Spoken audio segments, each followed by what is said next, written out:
Yes, yes, people. It's the Tony and Ab show, and it's the Black Cannon.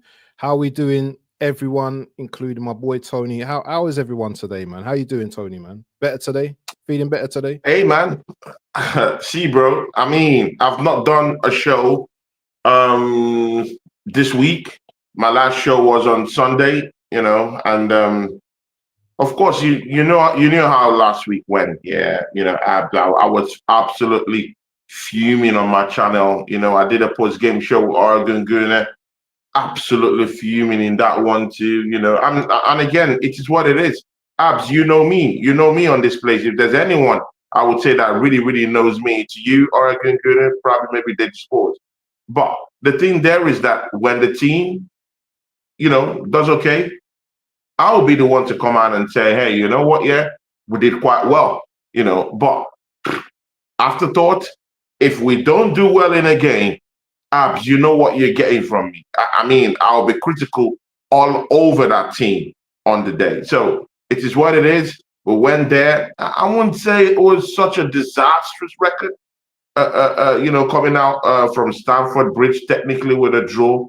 But I mean, brother, when you're going for the title, those are the kind of games you want to actually take advantage of. And definitely when they're one man down, that makes the story more gory altogether, bro. It makes it more peaceful.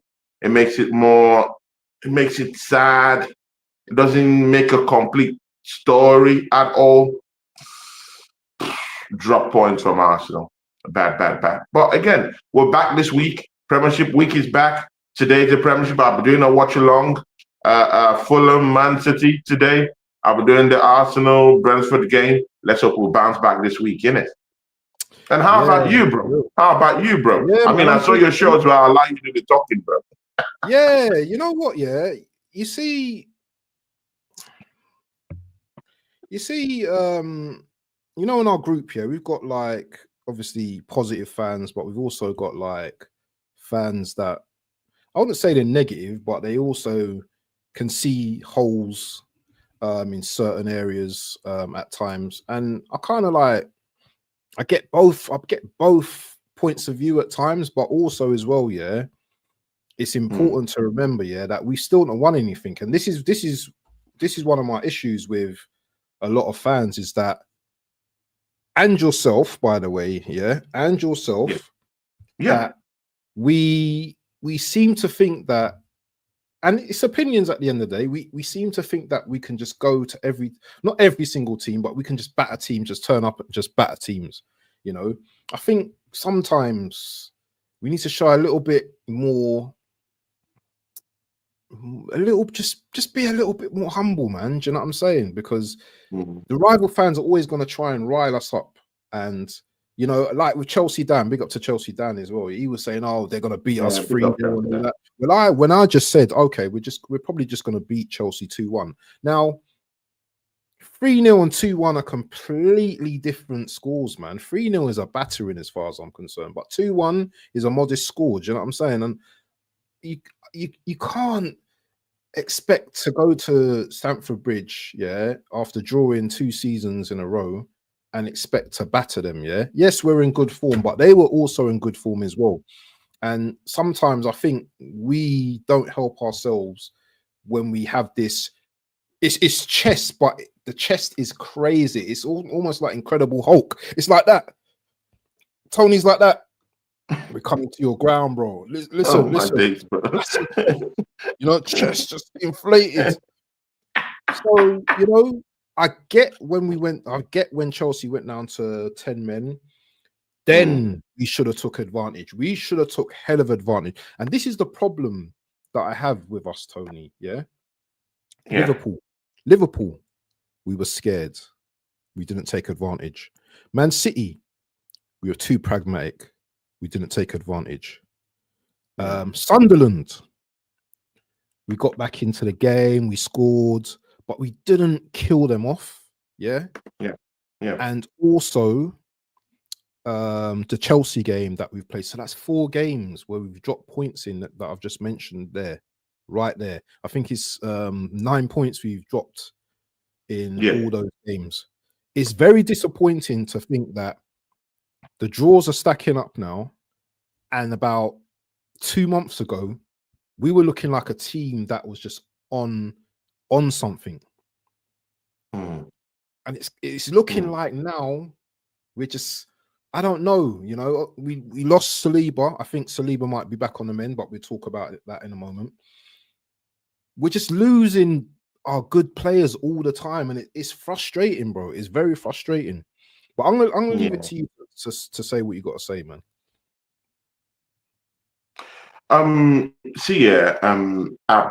That's why I started with that preamble, stating that, you know, it was a disappointing game from the eyes of an Arsenal fan.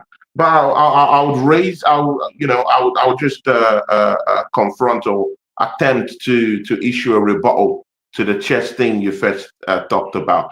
Abs, it is what it is. This is YouTube, bro.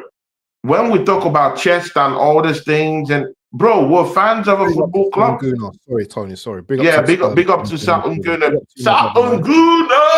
He bro. He's not someone with bypass like that. Come on, man. Look what he said, bro. Look what he said. That is our brother.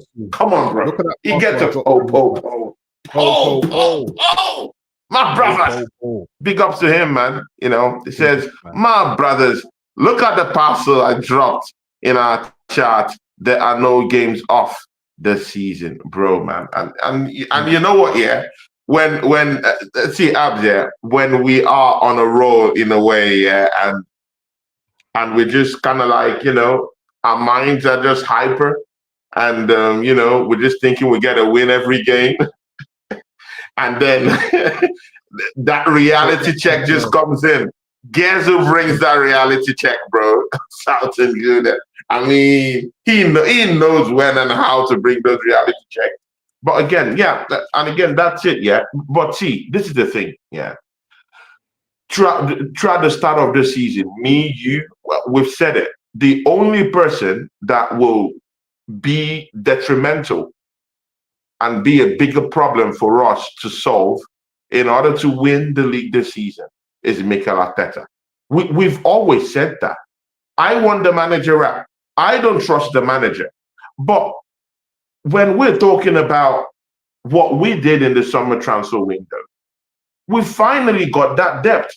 I am not the manager who's to make sure that we are to start with two of our starting centre backs. I am not the manager. He's the manager. He's the one to put them there. I'm not the one to put them there. I'm not the one that deals with them week in, week out to know about their fitness levels. I'm not the one that would say, hey, Gabriel, go give your all in a Brazilian friendly game against Senegal. I definitely am not the one that will tell Saliba, put all your passion, all your emotion, all your energy in a training match just before the penultimate day to play a very big game, London Derby. I am not the one. So the blame has to, you know, fall back to the person who the blame ought to, you know, get back to. It's Mikel Arteta. And we've always said that, you know, both in the summer, both at the start of the season, mid-season, me and you have actually said that. I've said it, that I don't trust the manager. But the only thing I know is that we have squad depth, bro. And that's not even a question. Everyone knows that. Mainstream media knows that. Chelsea fans knows that. Man City fans say that. Man United fans, they all know this, that Arsenal have more squad depth. Because if you're without your two first centre-backs, two first-choice centre-backs, and you bringing in Nkape and Mosquera, personally, I think that's squad depth. Personally, yeah. I think that's squad depth in my own mind. Yeah, because I remember the times when we used to have people like Koscielny, Mustafi, Callum Chambers, Rob Holding in our team, bro. You know, and these guys are all suspects, bro. Even the first choice centre backs are horrible choices. So when Berta did that business in the summer, it's left for, I mean, the manager that we have to actually just you know, do something about them. Yeah, use them sparingly. Give each and every one a chance to actually, you know, show and prove their fitness levels. Yeah, switch things up, rotate. But this manager knows nothing about, you know, rotation. But the thing I would just like to say is, bro, it doesn't really mean when we say chess is just a YouTube thing. Yeah, it's just a fan base kind of a thing. There's no factuality in that. It's just competition amongst, you know, amongst fan bases or whatever. So, you know, you should take it with a pinch of salt. But again, it is what it is. Arsenal have you know, with this is how we roll. Yeah, we go, we put up a good performance against Tottenham. Yeah, we get 3 points. We come down to Bayern Munich. Yeah, we get 3 points. Do beautifully well down there. And then when we are just to go and get the one that really matters, bro, the one that really matters, that's the one we drop the ball. And bro, the reality, you know, the reality just sets in at that time, man. You know, your eyes become open, your heart start pounding fast. You know, I mean, it's at this point, man. So I'll tone down a little bit, you know, now because Mikel Arteta can strike at any time, you know, and without warning. What a horrible performance, bro, against Chelsea, personally. I was speaking to Oregon Gunnar. He didn't share the same kind of like opinion that I had. He felt that Arsenal still, you know, that Chelsea didn't do quite well. But I felt that Chelsea was so comfortable. When I told Oregon Gunnar that Chelsea was so comfortable in that game, he said no. But what I was seeing, they were so comfortable, bro. I mean, bro, with one man, bro, they were so comfortable. Chalobah is encroaching into the midfield, bro. Yeah? Cucurella is having, bro, we could say or whatever we want, but instead of Saka to keep attacking that Cucurella space, because Mane is already carded. Why aren't you actually, I mean, putting him under serious pressure, bro? He let that guy out, you know, he just let him out of the situation, bro. He's gotten an early yellow card. You know, he's one of the most overrated fullbacks in the Premiership, bro. Attack that space. Attack him. He's already on a yellow card, bro. I mean, many players had stinkers on the day, bro. Let's don't. Even Merino, bro. Even Merino was poor in the first half. I mean, let's call a spade. Man was poor in the first half. Yeah, he scored a goal, but man was poor. I'm just picking out the poor performances, bro. Okay, Odegaard who came in, bro, nothing. No real quality. He didn't engineer anything. And that scares me because man is back now. Things could change. Mikel Arteta could really bring in Odegaard and put Eze on the bench. But again, Eze, when we look at Eze's performance on the day, it was poor. And to be very sincere, if we want to go critically into Eze this season, I mean, yeah, he got that hat trick, you know, against Tottenham Hotspurs, but I mean, he hasn't been consistent this season, bro. I mean, he turned up in that Tottenham Hotspur matchup, but I'm sorry, mate. He didn't turn up, you know, against Chelsea. Mikel Arteta, his substitution and his game management awareness, you know, came up short on the night. Why are you bringing on Madueke? I mean, Madueke had no. Hold on, Tony. Be back in a sec. I'll be back in a sec. Just keep talking. Yeah, I've just got to chat to my manager a sec. Yeah, 1 sec. Yeah, definitely. You know, and people, yeah, Madueke people. Oh my days! I mean, what Madueke had such a horrible, you know, introduction into the matchup, bro. You know, I mean, Chelsea players still bully the Arsenal players, to be very sincere with you. Again, you know, most of our physical players, I just felt they dropped the ball they weren't really that physical with Chelsea. Yes, the referee might have made that a little bit harder because Taylor kept giving our players yellow cards here and there. I mean, at the time we had 2 of our centre backs on yellow cards, so I could really understand if any of them actually tried to be, tried to bully the Chelsea players back, they might have gotten, red cards too. So I mean, Chelsea took this game seriously. They were so serious with this game. They took it so seriously. And I don't think Arsenal took the game seriously the way Chelsea took that game. And that's a big indictment on the manager, big indictment on our football club, and a big indictment on the players themselves.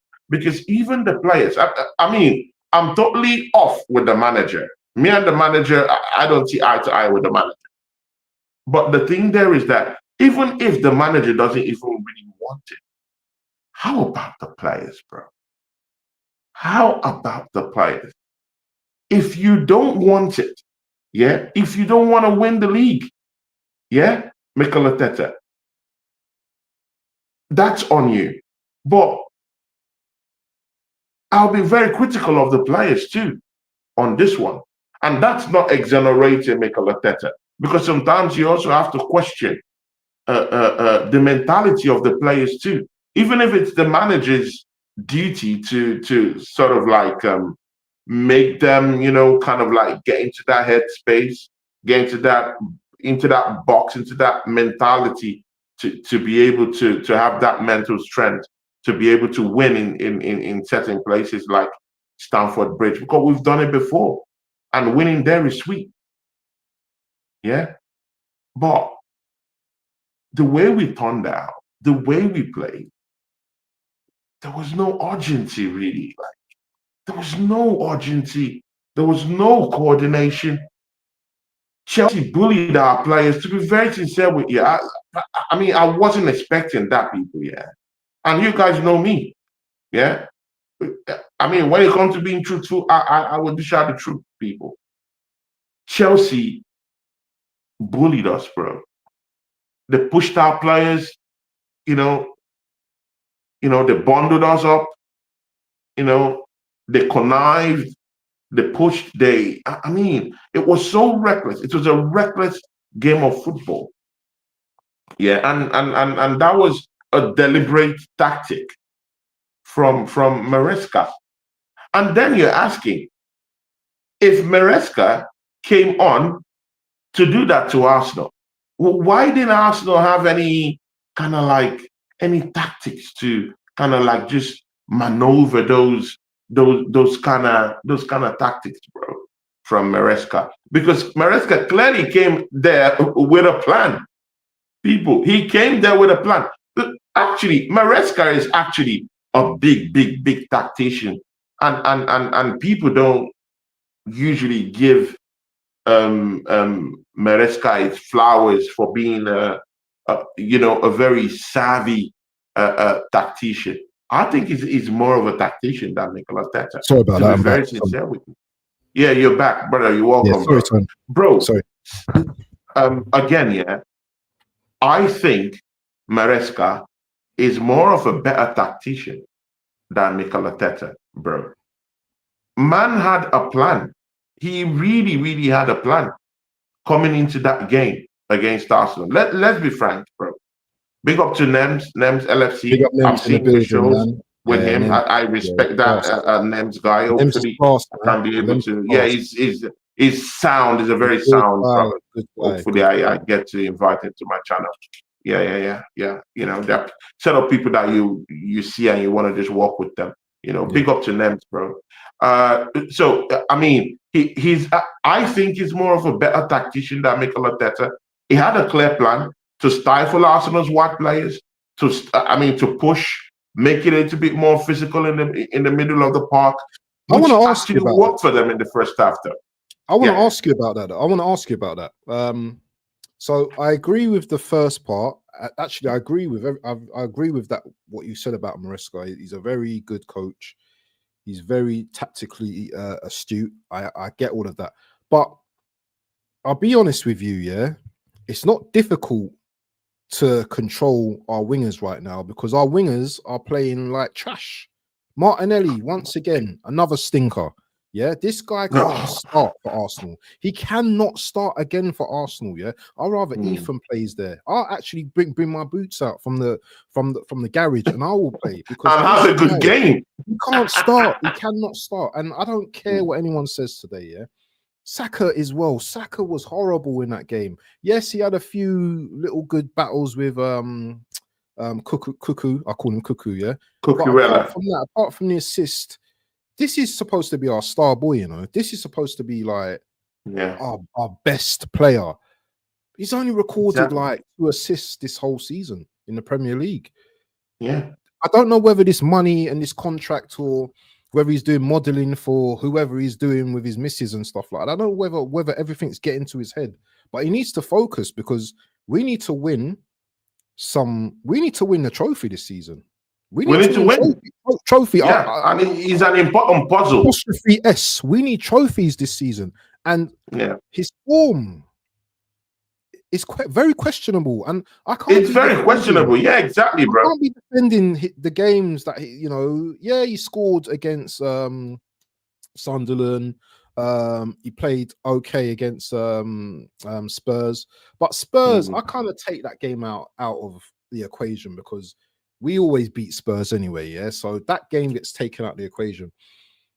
We've not played. We did not play well on Sunday, and I want to say this as well to you, Tony, as well. Yeah, as much as it goes back to the manager, I firmly believe that the players have to be at fault as well, and I'll tell you why. Yeah, if you saw Craig, Craig, our guy, if you big up to Craig, shout out to Craig, if you saw Craig on the show the other day, I've never seen his face like this year. He was angry, my friend.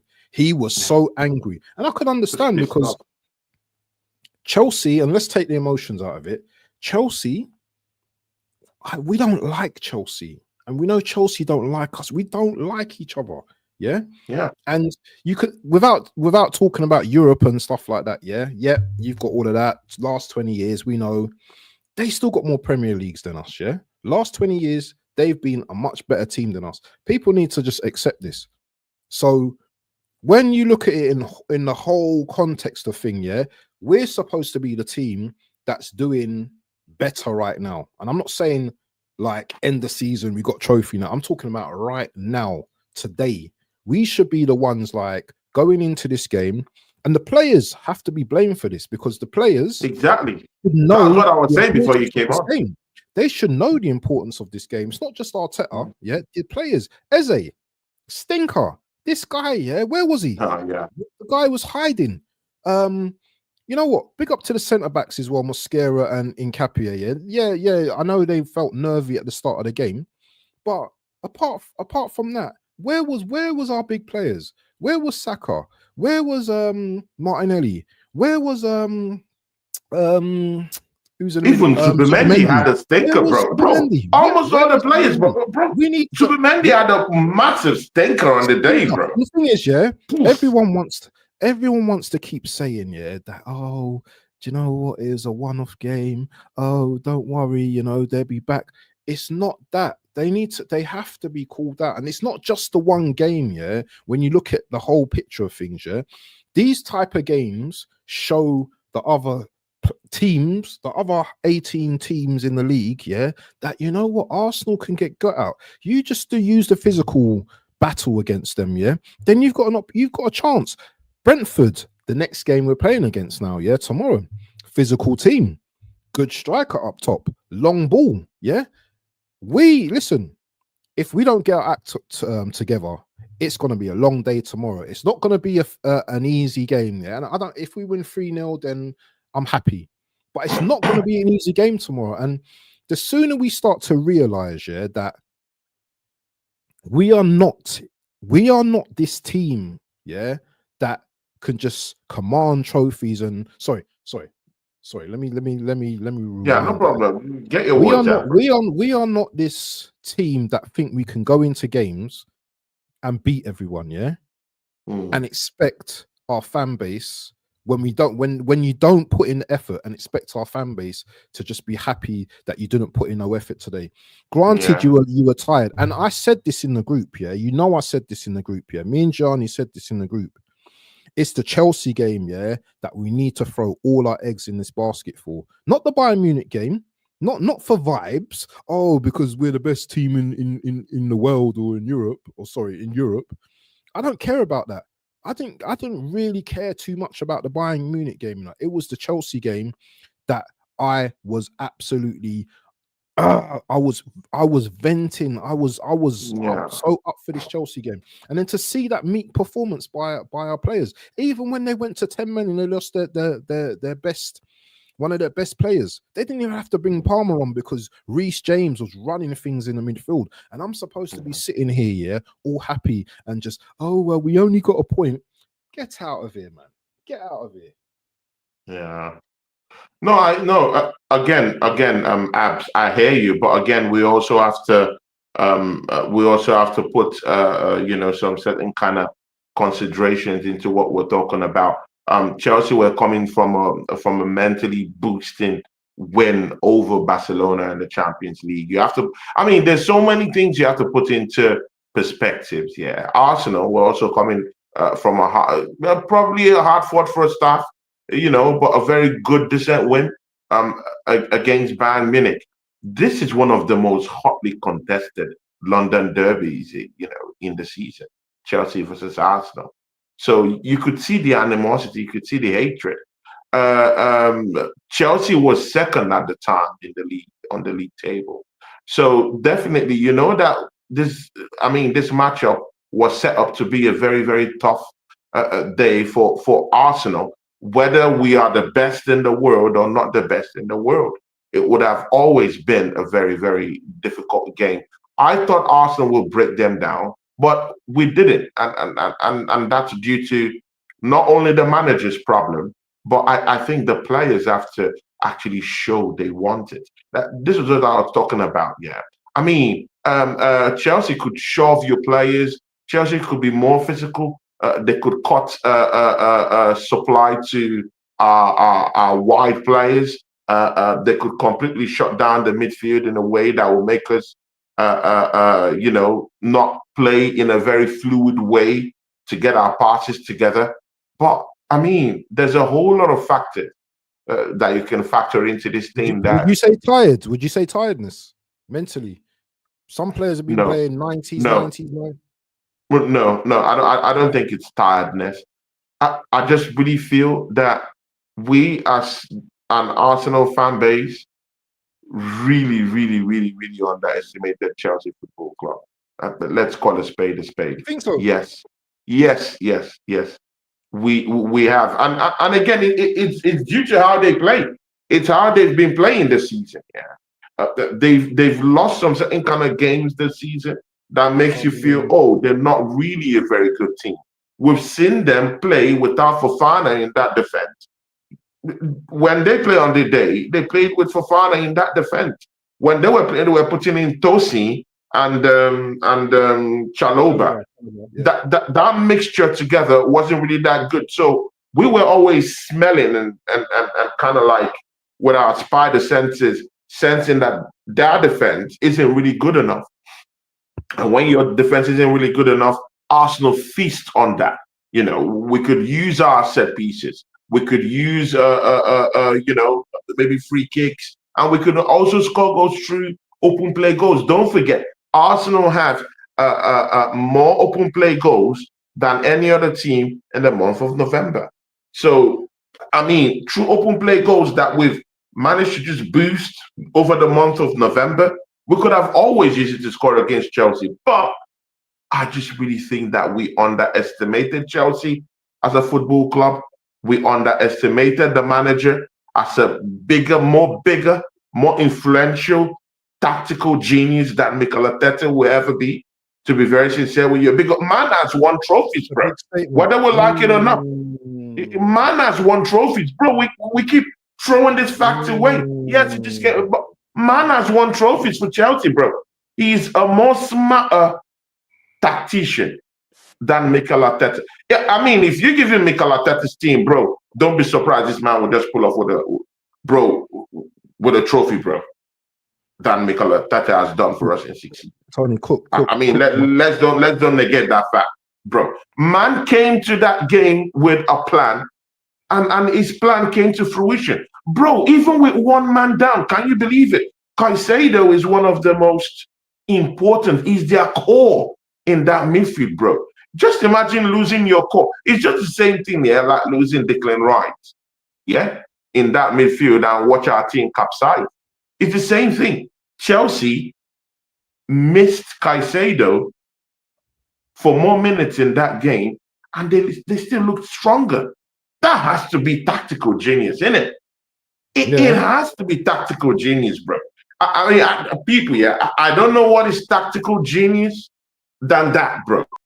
Playing against the team that's supposedly, the best right now in Europe, or probably, topping the best league in the world, if you want to say that, and you're playing one man down against them, and you still dished out that, you're still having attacks, you're still having corner kicks, you're still rolling around the midfield with the ball, you're still bundling them, over, cutting off chances, cutting off liquidity and fluidity of the ball and how they play, causing jitters and problems for our central defenders. Bro, even our build-up play, the way we build up our play, we build up from the back, yeah? And one of the things about building up from the back is that you need that right calmness, you need that right balance, mostly from the balance from the center-backs, yeah? That's what experienced center-backs give to you, yeah? You build your play from the back.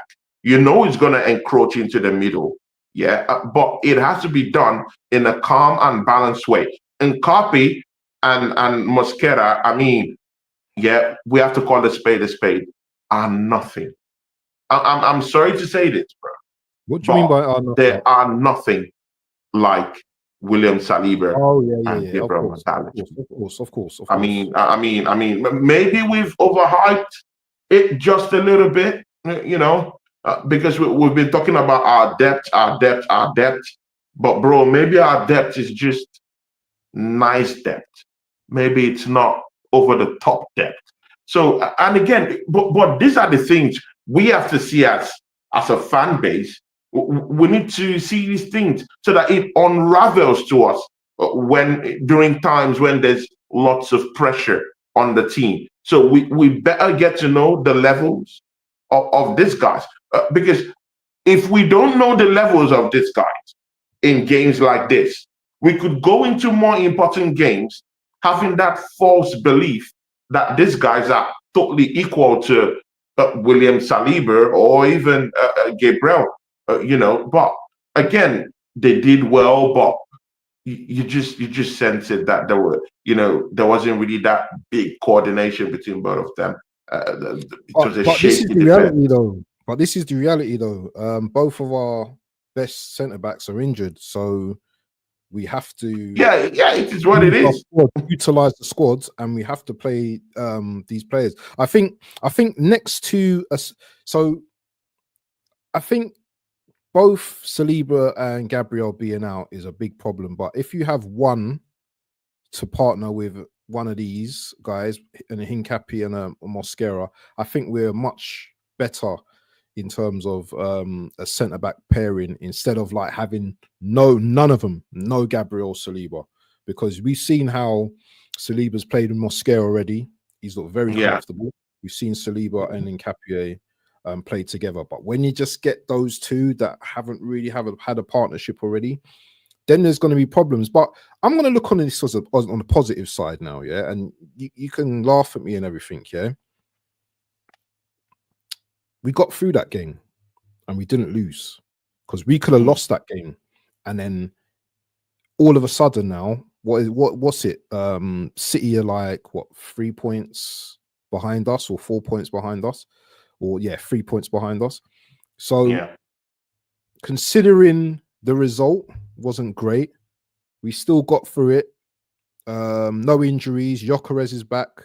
Noni Noni, Noni played, even though he didn't really. Odegaard is back. Odegaard is back. You know one thing. Your about creative Odegaard? Spark is back. How that? about that? You know the thing about Odegaard. You know what I'm worried about with Odegaard, yeah. And tell me if I'm wrong, yeah. Odegaard's play just seems very predictable, and he's always looking for that in-swing curler, which never comes off. It never gets to anyone. But in saying that, Eze probably got a bit too comfortable. But now, Odegaard's on his neck now, so he's either going to go out to the left now, back to the left. It'd be interesting to see the team that they played, the lineup tomorrow of what he plays, because he has to make rotations as well, doesn't he? Tomorrow, Arteta, he's going to have to rotate. What do you mean? We've got Aston Villa on Saturday, Tony. You can't just play players into the ground, bro. You have to treat this. I mean, I'm already looking at people already saying, doing the same thing now, saying, "Oh, we have Aston Villa on Saturday, in the weekend, bro." Every game is important now, bro. Yes, every game is important. Yes. I mean, let's don't, bro. We just had Chelsea, bully our players at Stamford Bridge, push us, tear us apart. Yeah, did you see how it looked like? It looked rough. We didn't have any fluidity, and again, that's the old way on how to catch Arsenal. Really, put them off. That physically, when you bundle them over, make sure you insert a setting, stop play, stop gap, no fluidity, no time to think, no time to actually have proper 5 minutes on the board, just clamp them over. And that's what I'm saying. Maresca was the bigger tactician on the day. He came up with a plan. He knew what he wanted to do. That's what you get. Who told you that Brentford won't take a playbook out of that? And we know that if Brentford want to come out physically swinging, they're into that. Seriously. There are players that will, come up and make it more physically, imposing for you to actually play against them. They have the players to do that. So, this game against Brentford is equally as important as the game against Aston Villa. Do we want rotation? Yes, there should be rotation, but we should be very, very careful about this rotation we're talking about. Yeah, it has to be the best players that would get us something in that game against Brentford.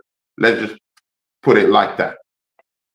The best players that will get us a good result on the day. Because if we're doing like a total reshuffle, bringing in a Waneri, like if maybe he has been able to give fitness test to someone like a Max Doman, like a Waneri coming on, like bringing them, bedding them into the game, giving them some little game time to really acclimatize with the whole thing.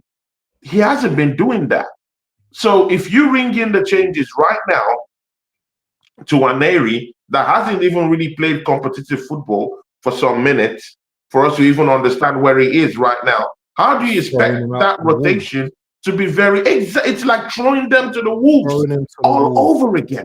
So if maybe he was actually bedding them with embedding them with maybe 20 minutes, 10 minutes, 7, 10, then we're talking of a completely different picture. When you're doing that rotation, you know that, okay, man is fit, Waneri is okay to take up that spot that Odegaard might not usually just come out swinging, or Max Doman. He's not using any of these players. So we don't know their fitness levels. We don't know how much they could contribute to the team. When you go on that all-round rotation against Brentford, you don't know what you're getting. So that's why I'm saying stick to the same players you've always played with in the big matches. Try and see if you can get something. And if you don't get anything, then you ring in the changes. But if he wants to say he wants to be, he wants to be proactive, I'm sorry that I mean it's too late. It's too late now. It's too late. It's too late because We don't know if Waneri is fit enough to play. We don't know. Even Nordgaard. We're talking about the midfield, yeah? Okay, what about Nordgaard, bro? Do you think he's going to bring in Nordgaard to play against Brentford? How many matches has Nordgaard played? I don't even know if he. If we decide, okay, let's rest Rice. Rice is an important player. Let's rest Rice. Would you bring in Nordgaard now? How many minutes has man played? How many minutes has man played?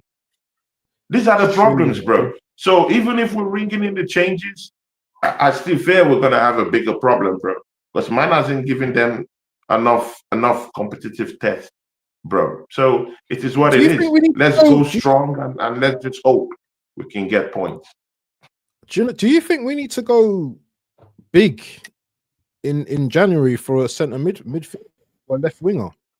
Do you think we still need 1 or 2 players? That's a must. That's a must. Right now, it's a big must.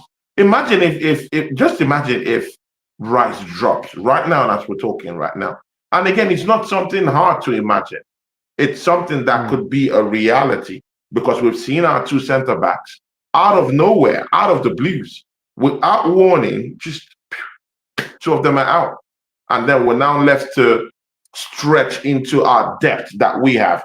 And now the depth is all that we have right now. Once that depth goes off, we're in a big problem. Then we'll have to start using maybe a Merino or Declan Rice in centre-back position. Just imagine if Nkapi falls off right now, because we can't count on the fitness level of Benjamin White right now. I don't know his expect. I don't know his fitness level right now.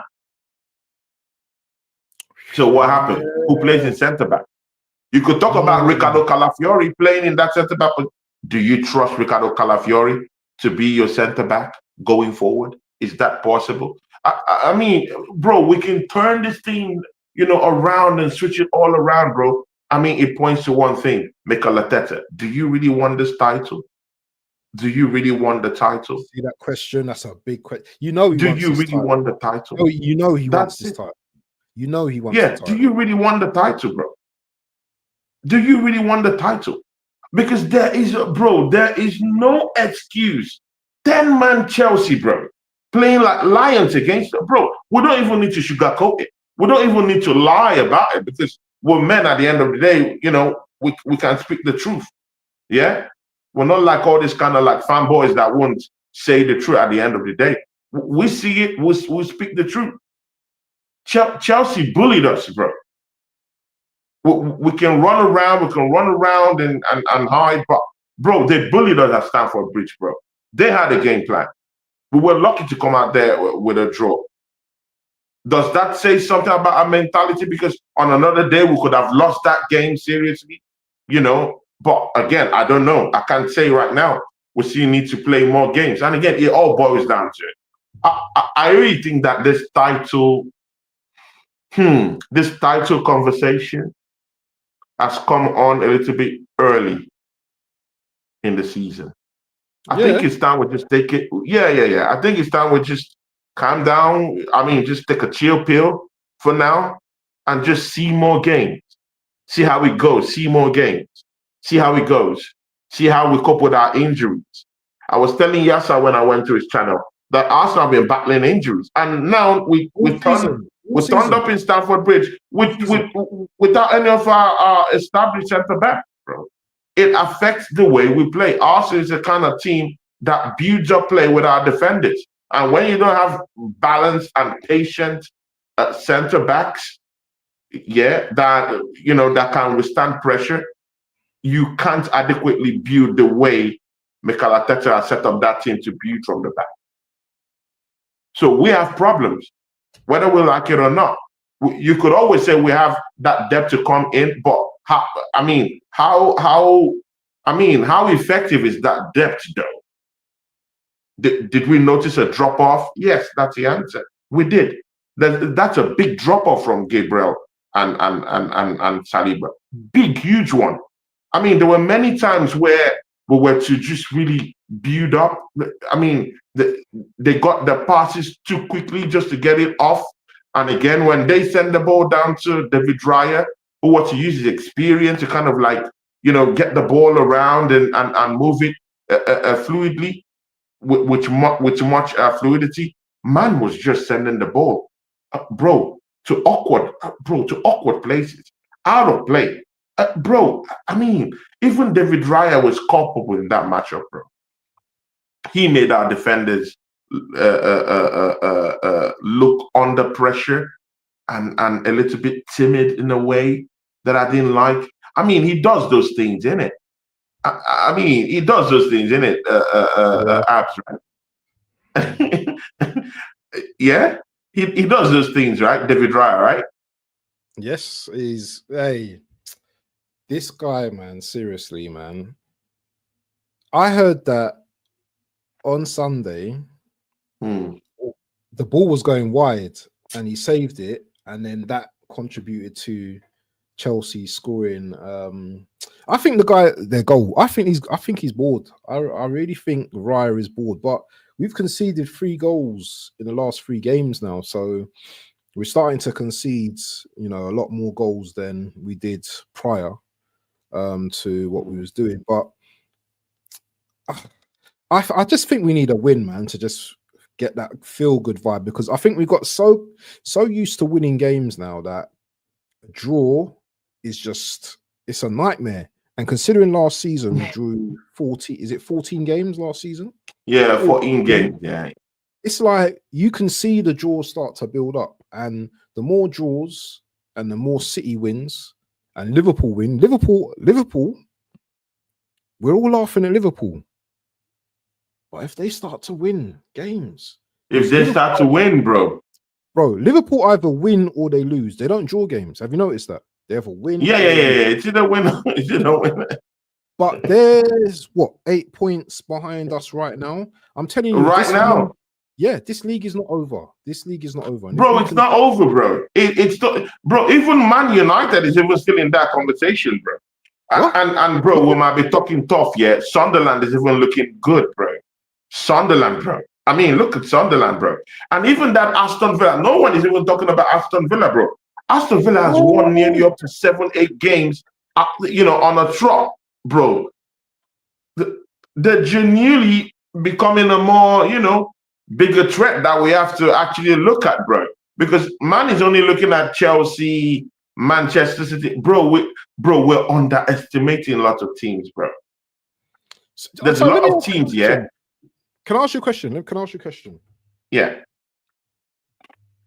What's acceptable for you over the next 2 games? Is a win and a draw acceptable, or is a win and a win acceptable? What is deemed acceptable for you? Bro, the acceptable for me is 2 wins, bro.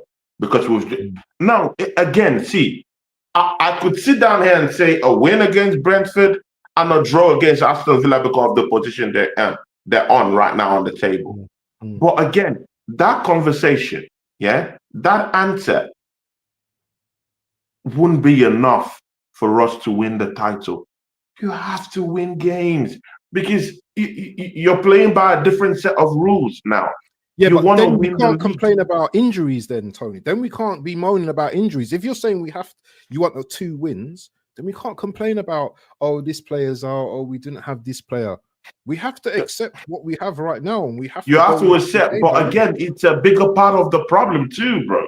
Bro, Arsenal is still, bro. We are still being led by a guy who is a defensive midfielder, is leading our line, bro. Make it make sense. Our attacking line is being led by a guy who is a defensive midfielder, bro. Under no circumstance would you sweep that under the rug, bro. You have to talk about those. You have to talk about those little insecurities that are still there with our team, innit? I mean, you could say, we've been winning with it. Yeah, good and okay, but it would get it. There will be a time where the defensive midfielder would be what he is, a defensive midfielder. He wouldn't have the answers to score goals. He wouldn't have the answers to bail you out. you know. So and that becomes the bigger problem, bro. So you can hide and shy away from saying, hey, we don't have to talk about the injury, but it will still come out. But again, it's not an indictment on us, the fan base. It's an indictment on the manager. How well have you coped with the fitness levels of your players? And man can chat shit to me because you know why? I'm seeing Chelsea here with Rich James. Have you seen Rich James? That is probably the man that has the most crossed leg, bro, in the history of the Premier League, bro. One of the most unfortunate individuals when it comes to injury, bro. Yeah, in this league, bro. And Maresca is getting the best out of this guy, helping him out, bro, with his fitness levels, bro. If Maresca is getting the best out of Rich James, Mikel Arteta has no, bro, he has no reason not to make sure that Saliba and Gabriel are okay, bro. There's no reason why we should be losing two of our centre backs.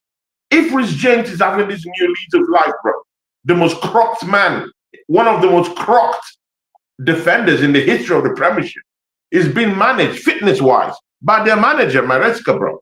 Man is playing games consistently without injury, bro. He was probably the best player, you know, in that game against Chelsea versus Arsenal, bro. Physically imposing, it was everywhere. He was attacking, it was overlapping, bro. It was in the midfield in every point where they needed a leader. He stepped up. Man was everywhere, bro. Bro, we don't have to lie about this.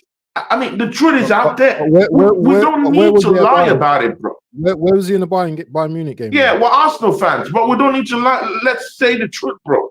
Man was everywhere. If that man's fitness levels is being managed properly by Maresca, then why is Mikel Arteta playing with the fitness levels of all these players who have been run through the ground, bro? Yeah. I mean, it doesn't make sense, my guy. Doesn't make sense, bro. So, what needs to happen tomorrow, in your opinion? What in terms? Okay, we need to win the game, bro. We need to beat, bro. We need to beat Brentford, bro. Hook, line, sinker, bro. We need to beat them up. We need to smash them up, bro. What's your team looking like? Make a statement. What's your team looking like tomorrow, though? Hey, we've got BBK. I forgot BBK was doing this thing. Big up to BBK. Big up BBK. That's our brother. Never a pin. Big up to BBK. BBK Raid. Big up to BBK. Yeah, BBK Raid. Would you rest Declan Rice for this game? Because you said that. You know what, bro? No, I would not rest him, bro. I would not rest him. He needs to play, bro. I mean, see, if we rest that engine, Declan Rice is our engine room, bro. If we rest him, we lose that game, bro. He's the glue now. If we rest him, we lose that game. Let him play, and maybe later on, when he's done his job well, and the game and maybe the game is in such a good place that we can introduce someone in. Good, but again, who do you have to replace Declan Rice down there? Are we sure of the fitness levels of Notgard?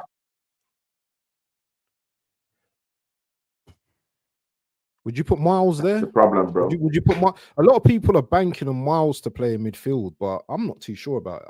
I don't know. Bro, he lacks the discipline to play in that middle, bro. I don't think, bro, we've seen him being caught lots of times through that middle, bro. He lacks the discipline, bro. I don't think is seasoned enough to go through the middle for us. Yeah, true. He inverts, so there's no need of just making him a stationary midfielder right now, bro. He still needs to develop, in my own opinion. I think he's still young and he's still young and rash a bit. Yeah. He makes rash decisions at times. So and mind you, it was part of the ones that cost that goal against Chelsea, bro. Man completely just fluffed his line, bro. Let's be sincere. So who would you bring in for Rice after the 60th or 70th minute or what? Because you got Odegaard that can play there. Even Eze. Well, right now, see, people, it is a good thing. People, listen to me. It is a good thing, yeah, that we now have Victor Gyökeres back now. That is a big milestone. Hold on. Because right now, hold on. Yeah. Who's the midfield? Who's the midfield you would go? Because if you're taking off Rice, because you're saying you would start Rice, yeah, who are you taking him off for? Is it Norgard to come on? Yeah, that's what I'm saying. That it is a very, very big advantage now that we have Victor Gyökeres back. It shuffles everything straight back now. Because right now, you now have your striker in Merino, who can now go back. He's a defensive midfielder, back to that slot there. People would say, oh, they don't want to see him, but he's the one bailing you out. Merino has been the one bailing you out. So if you don't want to see him, that's in your pocket, bro. We have to use what we have and fight right now, innit? Because Mikel Arteta and his band of criminals have run our team, to the ground with injuries. So we just have to make use of what we have right now. So instead, we bring in Gyökeres, playing that number 9 slot. Thank God is back. And then Merino naturally goes back to that, maybe that number 8 side. And anyway, he plays as a striker anyway. So he could always be that guy that could bump forward in that number 8 position, help out defensively, and also go ahead and help out down there too, because he's already a striker, isn't it? So you can always still go with that. He's not. But you get my approach, innit? It might be bad, but again, if you have to rest Rice, that's what you need to do. And Merino is a guy you can bank on to play for 90 minutes. That's the thing. I hear it. He might not have the same physical activity for the whole of the 90 minutes, but he's the kind of guy you could put there as a zone, as one extra body there in the middle of the park, while Gyökeres is in that number 9 position doing stuff. And again, Merino is that kind of guy that he's a very, he moves around. Yeah, he's like a headless chicken. He moves around. So he's that kind of guy that would move around, get into the box, get into certain places in the final third that could really unsettle the defenders of the opposing team. And he could just, nick a goal in. So him playing in that number 8 position isn't something really over the top, because we're already using him in that as a false 9. Man is playing as a false 9, number 9, defensive midfield. Bro, he plays everything. So you can as well still risk it, innit? Big up to Ara Gungun. It says, Isaac is a flop, and we spent half the money. Laughing out loud. Big up to BBK Raid as well. Listen, manners and respect every time, man. We never miss when there's a raid, yeah, and you show manners and respect each and every time. But please, the raiders, yeah, smash up the likes and all of that. You know what I mean? For me and Tony as well, people. We're just trying to build our thing, man. But anyway, you know what? A win tomorrow and a win against Aston Villa on Saturday, yeah? How are you feeling now? Are you going to be doing the chess thing again, as you said, the YouTube thing? Are you going to start to go into euphoria? Are you going to start to say one hand on a trophy? Or are you just going to be humble and just say, well, you know what? Like me, one game at a time. How are you going to be feeling if we can get 6 points in the next 2 games? I mean, it will be in a very good position if we get that, bro. We'll be in a very good position. And again, I still think that Man City might drop points tonight. I think so. They're playing against Fulham. Tonight. Away from home at Craven Cottage. It's a very, very horrible, bro. It's a horrible game for them to play today. I'll give you reasons to that. They played against Leeds. They were leading Leeds by 2-0, right? Leeds came back. In the 69th minute, they were already 2-2. Yeah? And they went all through the 70th minute plus, before, at the 90 minutes of that game, before Phil Foden helped out and bailed them out. Now, that's Leeds that are the scrub of the league table right now, bro. Imagine playing a full-fledged Fulham team that will stick the legs, that would bundle you over. They're a physical team. Andre Silva is that guy that can really send something like something called weakness. Yeah, and just smell it and try to go for it. So let's don't act as if Fulham can't do something against Man City tonight. I think so. I still don't trust the defense, bro. These mans are conceding goals, bro. City has conceded lots of goals already this season, bro. Check what they've conceded already, bro. That's not a title-winning Man City team, bro. They're conceding a lot, bro. So their defense, can be got at, and Fulham can exploit those spaces today. With Vadiola and the rest of the band of criminals they have down there, bro. So it is what it is. Yeah, people will drop points. This team will drop points. Let's don't get it twisted. They will drop points. This Chelsea team will take points away from the Big Four this season. They will do that. Let's don't lie about it. They will take away points. Do you think Man City will just smash up Chelsea this season? This Chelsea I saw, do you think they're gonna just smash them up? I don't think so, bro. It could be a draw. So equally, Man City and these other teams that are encroaching towards that top four hierarchy, we have to play Chelsea too. So let's see how they fare against them. How about that? We played against Sunderland. We dropped points against Sunderland. But mind you, Sunderland smacked up Chelsea, bro. Sunderland beat Chelsea, bro. This season in the Premier League game.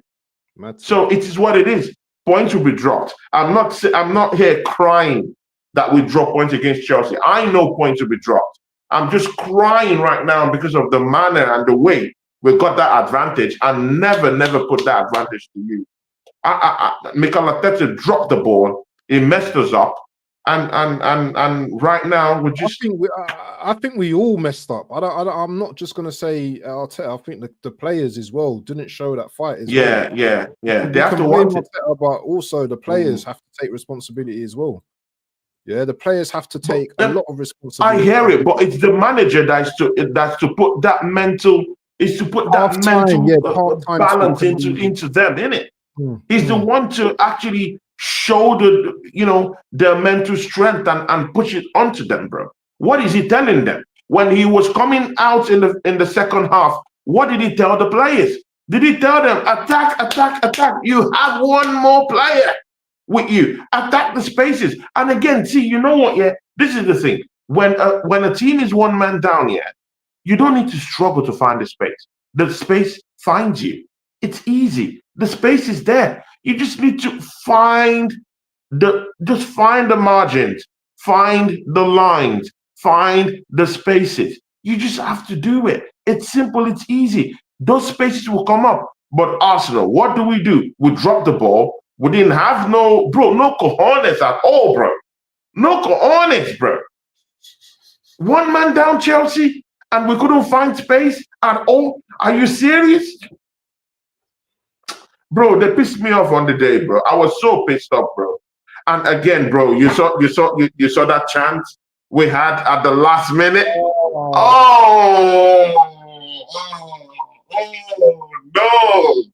Oh no.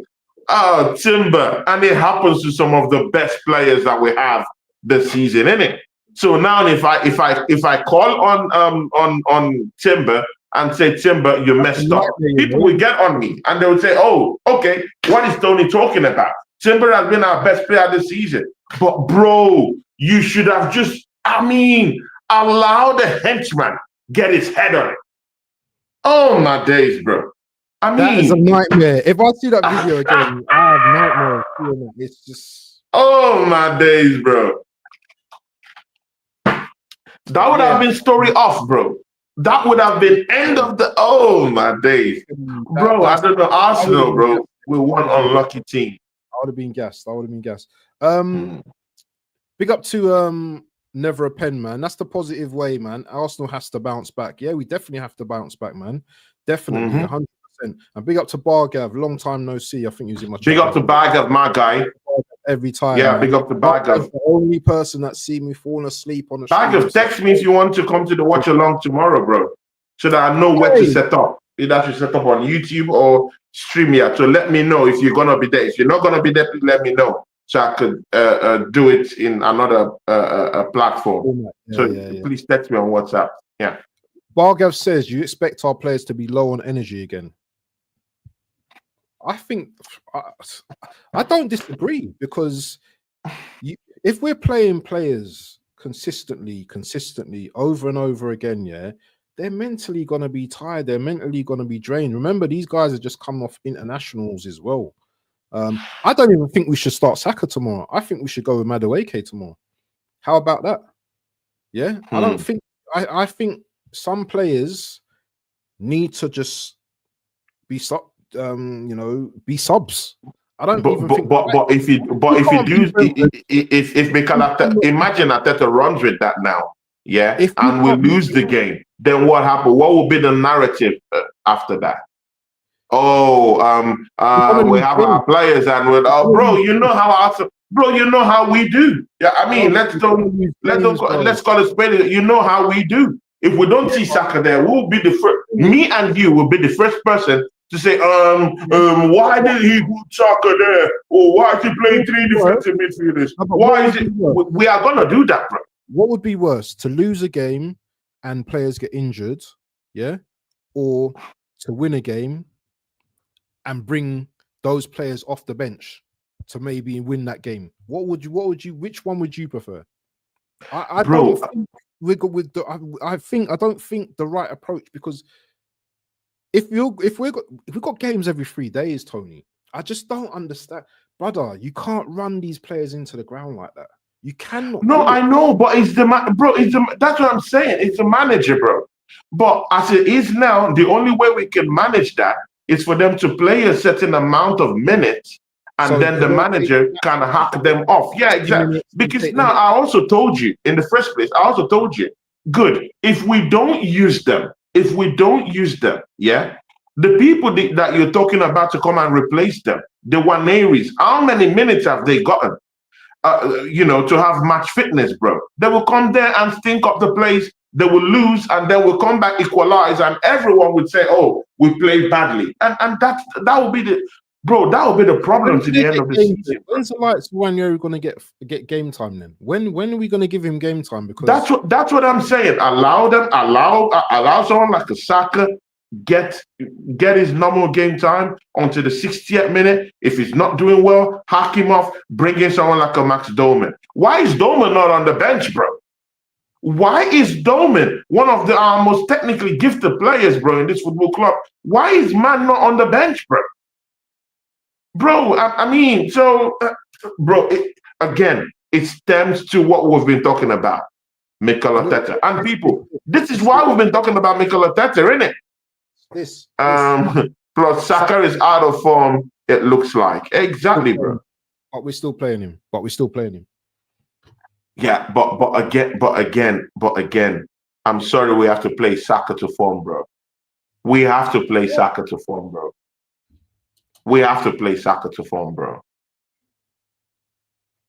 I mean, that's a risk we have to take. I think he needs to be dropped personally. And bring in who? Madueke? Madueke hasn't really been better though. Madueke hasn't really been better though. Before Madueke got injured, Madueke looked like a much better player than Saka. I'm talking about performances. Yeah, he didn't. What? Nah. He just gets into no end product. Saka gets end product. How many goals and assists did Madueke have before he got injured? I don't think he got any assists. I don't think he didn't. Yeah, but Saka did. So I mean, that's what I'm saying. Let's be very careful the way we want. I know we want these changes, but let's be careful the way we come up with these arguments about it. What's the point of having backup players? What's the point of having backup players if they're never going to be used? I'm not saying Madueke is a better player than Saka, by the way, but Madueke offers a different threat. So Madueke, he's more of a one-on-one guy, yeah. So when he beats his man, He delivered, and the thing is, let me tell you something about Madueke, yeah? Clip Oregon Gunner, clip him, because if Madueke has a bad start tomorrow, he will be the first person I'll be on, bro. Madueke played 4 games, Tony. He needs to start tomorrow. Clip anybody there, please clip Oregon Gunner, bro. Clip him, my friend. Clip my friend, bro. Let me finish my point before you go, yeah? Madueke, yeah? If you see what he's been offering whilst he's been playing, yeah, it's not his fault. And this is the time where Gyökeres had his barren spell where he weren't scoring. He was putting so many balls into the box, yeah, and no one was finishing. So you can't blame him for not getting GA if the players are not putting the ball away. Yeah, I think Madueke is in a good space right now, and I think Saka needs the whole bench. Bring Madueke on for 60 minutes. If he doesn't do well, then bring Saka on. That we're bringing on killers. You know what I'm saying? That's how I see it. That's how I see it. Wear them down. Bro, I mean, to be very sincere with you, I mean, I hear that argument, and I've not been someone that I've put Madueke down in any way. I would never do that. You know, Madueke has been that player that has brought chaos to the box, to the final third of the opposition box. But this is the thing, you need your best players to be on form. You need your best players to be on form, whether we like it or not, because Saka is still king at Arsenal, and whether we like it or not, we have to get it. We have to get him playing. We have to get him playing. We have to get him back to form. We just have to. And the thing there is that there is no risk in allowing Saka to play 50, 60 minutes and allowing Madueke come in the 61st minute. It's not bad. It's not bad. And again, you need that injection of pace. You need that injection of a very spirited guy who could get into the box and cause chaos down there in the second half. So let's deal with Saka. Let's deal with whatever he's dealing with right now and get him back up there. Because in the long run, Madueke won't be the one to bail us out in those kind of games that are very, very tough. It's Bukayo Saka. And making him not come back to form, there are players that you just I mean, they drop off in some certain games. Yeah. But when you keep playing them, in a way, you play them back to form. Saka is that kind of guy. And we know he could be inconsistent, but it's that kind of guy that could get goals from his inconsistency. We've seen it many times. Multiple times he's been our highest goal scorer in this, in this league. Every time that we're chasing for the title against Man City, against Liverpool, he was our highest goal scorer. I'm sorry, Madueke can't be that guy right now. I'm sorry. In years to come, maybe, but right now he's not that guy.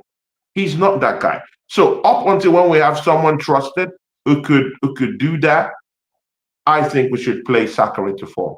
That again, it's an opinion, innit? It's an opinion, innit? Yeah. It's based on opinion. Nick Fadley, big up to Nick Fadley. He says you should bring back Lundberg. I mean, those players, do they still exist? Big up to Oregon Gunner, member for 30 months, silver member. Saka has been found out 6 years and nothing. I mean, again, Oregon Gunner, I hear that. However, we have a match to play tomorrow. I mean, you could say all these things about 6 years. However, we have a game to play tomorrow. The 6-year argument wouldn't be what we'll be arguing about. What we'll be arguing about is if man doesn't turn up, or if we don't have players that turn up against Brentford tomorrow. That's what we should be thinking about now. We shouldn't be thinking about this 6 years, found out. Yeah, he's found out. What should we do now? So we shouldn't use him again because he had been found out 6 years and nothing. I mean, I get that. But, I mean, we just have to use our players and get what we want in it. Shout out to Ronnie Johnny. Ronnie Johnny says Trossard is our best winger. Arteta won't give any of our youngsters a chance to be killers. Yeah, it's right. He's right. True, he's right. Look at Waneri. And I'm in the Oregon.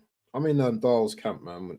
When it comes to Madueke, yeah. If you don't give the player opportunity, yeah, because the thing is, this is the problem that we've been having, Tony, is that you're in one side of your mouth, you're talking about Wanyeri not getting opportunities, but then the other side of your mouth, you're saying playing Saka into form. No, Saka is like everyone else. If he isn't playing well, drop his ass. Yeah. If Rice isn't playing well, drop his ass. Yeah. You have to start being a manager, a proper manager, and dropping players if they're not performing, or you're just going to get performance like this, and the players ain't going to feel accountable because you know what, they can do stinkers week in, week out. There has to be a level of accountability. Yeah. Do you know what? The way you get the best out of players, yeah, is that when you show them, listen, if you have a stinker today, I've got this backup player and I'll put him in. I'll start him ahead of you. Yeah. Playing him into form ain't going to do nothing. Trossard got on that nice run because, yeah, Martinelli was having stinker after stinker. So they had enough and they played Trossard, and then Trossard just went on from there and he started playing well. You can't be, listen, we're in a title challenge this season and we haven't got time for sentimental, you know, oh, let's play this. No. Saka's gonna be on big.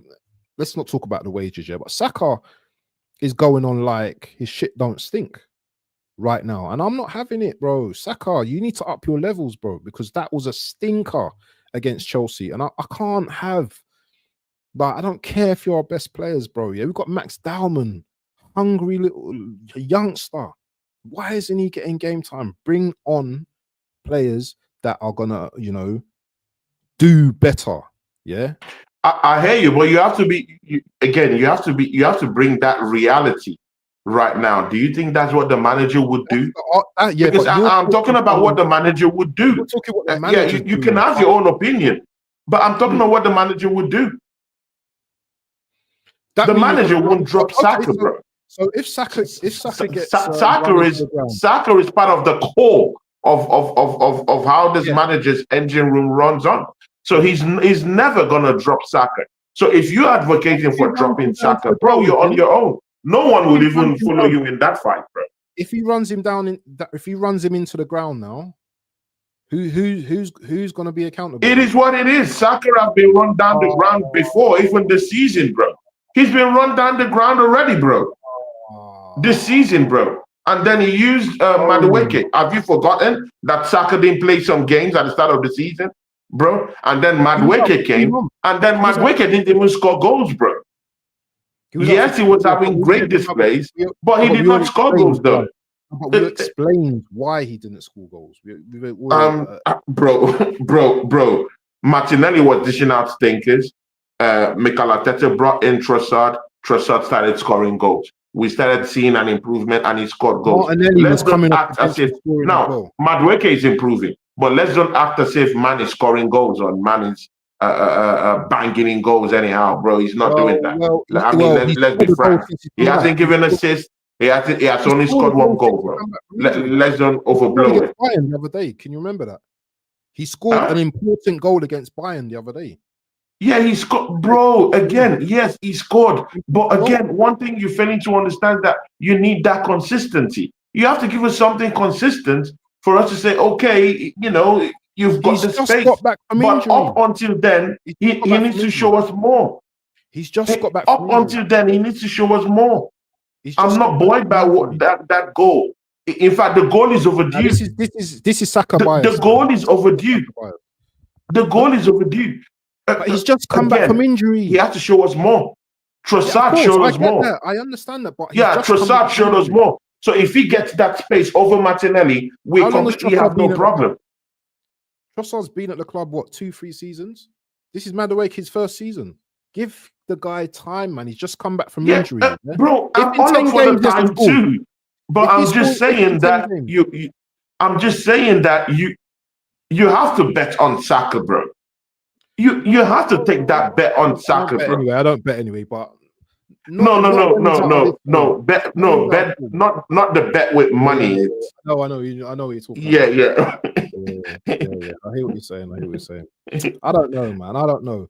I'm one of these guys that Saka needs to do something, man. I need more from Saka, and that's the thing. When you have a top player, you want more, and you want more, and you want more, and you want more. Yeah, and Saka is not being putting in the great performances that we know him to have. You know, yeah, he got a goal against Sunderland. You know, as a good finish, but is that and is that all? Is that all he does I now? removed Oregon's Assist. statement against me, bro. Man was injured. Yeah, but it's true though. Man was injured and came back and scored a goal in his first game back. Remember, we have to manage the side, yeah. So he's not the best person to handle that right hand side, bro. What are we doing here, bro? We've seen players who scored one goal and they don't do. If Noni scores tomorrow, they don't do any other thing through the rest of the season, bro. Let's relax on this. Madueke is scoring a goal. Okay, so Oregon Gunner, Madueke is scoring a goal now for us makes him a more better player than Bukayo Saka. Is this what I'm hearing here, bro? No, we're not saying that. We're not saying that. Oh, then you come out with chest. Say it with chest, bro. What we're saying is to we're talking about managing a squad, yeah? We're talking about managing players. We're not, me and you, we're not the managers, but we can have an opinion about managing the squad, yeah? We can have that, yeah? Out of all the wingers we have, yeah, Noni is the most pure winger in our club. You can deny it all you want, but he's the most pure winger out of all the players we have. He's a winger. He's a winger. Saka's not a natural. Trossard's not a natural winger. Yeah. Martinelli's not a natural winger. Yeah. Eze's not a natural winger. Madueke, natural winger. So, how we need to manage players, because this is what I'm talking about. I've coached, I've managed, you've done the same thing, yeah?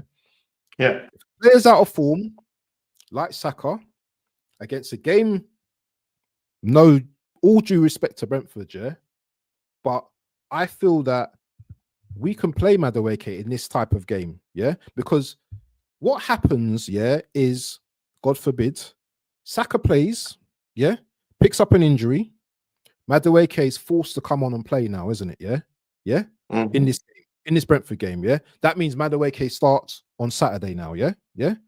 Why not give Madueke? So you're winning. You're winning. Yeah. So now is your fear? No, now you're speaking so many languages. You're not let me finish my point. You're not let me finish my point. Let me finish my point first, and then come. Let me land you. So what you do is you let Noni start tomorrow. Yeah. You rest Saka. If you need to bring on Saka for the last 20 minutes or so, that's fine. At least Saka has rested. Yeah. Then Saka starts on the Saturday. That's all I'm saying. I'm not saying Madueke is a better player. I'm not saying none of that. But what I saw in the Chelsea game, come on, bro, man. We need more than that. We need more from Saka. This is all I'm saying. Okay, Abs, I completely hear you. Again, this thing we're doing here is based on opinion, isn't it? Yeah, of course. So, well, that's what we do. Yeah, it's based on opinions. Yeah. I've never said that Madueke shouldn't be given a chance. I've not said that. So Oregon Gunner, bro, you're talking shit, bro, in the chat. I'm sorry to say this to you because you used that. No, you did that. No, he said that in the chat. So he's talking shit right now, bro. So I would say this, yeah. Madueke, your video is off, Abs. Yeah, I know. I'm just shutting my curtain. Okay. Go on. So see ya. Oregon Gunner, Abs. Yes, on Sunday, yeah, when we needed a pass, a cross to get into the 18-yard box for Merino to score, was it Noni Madueke that did it? No. Was it Bukayo Saka that did it? The answer is yes. Is he on form? The answer is no. Even in his inconsistencies, this is what you have to argue these things logically. Even in Bukayo Saka's inconsistencies, man can still pull off surprises. He gave us that assist for Merino to score that goal. So, I mean, if the player right now is down in form right now and you want to take a piss at him, no problems. Good luck. No problem. That's one of your most important players over the seasons, bro. Yeah. And in his inconsistencies, is that kind of guy that could come up with a goal. He could change a game even when you don't expect that, when he's not even on form, bro. And when we even talking about Saka not being on form, when has he even really been on form, bro? In the last 2 seasons, man hasn't really been on form, bro. Let's be very frank, bro. He's on last form when it comes to England. On form, bro? He's on form when it comes to England. Man hasn't even really been on form. And he happened to be our highest goal scorer last season. And he's not even on form, bro. So what are we talking about? What are we talking about? And now we're now trying to make Madueke the best thing. And again, don't take away Madueke causes chaos in the box. I like him, and I wanted to bring him on. We're not going to utilize. I think Madueke is more better suited to come in the second half. Mind you, man he's just coming out from a very serious injury that kept him off. Again, Oregon Gunner, Abs, you have to straighten out this argument too. Man is not 100% fit. It's the same thing with Odegaard that we're looking at. Stop gap, and then we play this injured player or people that are coming back from injury. We'll rush them, give them long times to play, and then they get back into the injury treatment table. What would you say then? What would you say then? Listen, yeah. I think this game is the ideal game to get Madueke going at it, bro. I just think this is the ideal game because no matter what, all of our players, yeah, are probably in the red zone right now. Every single one of these players, yeah. But you know what? Some are just more over the line than anything. Yeah, Saka got an assist. Wow, well done. But his overall game was poor. It was poor. And sometimes it's not just about, yes, maybe the assist, but you see that game against Chelsea, yeah? You need a little something different sometimes, yeah? Now, we can blame Arteta for bringing on Madueke on the left-hand side. I get it. Yeah, he doesn't play well on the left, yeah? Ask BK, yeah, because he's got the stats for that, yeah? But I just feel that Madueke brings something, and notice the key word here, different. I feel he brings something different. He's more the type of player that is going to try and beat his man. You know, Saka more time stands his man up. Yeah, waits for the waits, and Saka sometimes as well can be very greedy as well. Can be very selfish. Look at the amount of shots he took against Chelsea. Well over the bar. Yes, we know what he skied it over. Yeah, he's not on form, isn't it? We know what he can do at times. I just feel that sometimes, yeah, you have to stifle, yeah, your opponent. And you know, if Madueke can just grind these grind these players down, you know, tomorrow, then we bring Saka off the bench, and you know, Saka does what Saka does. I don't think there's a big problem with that.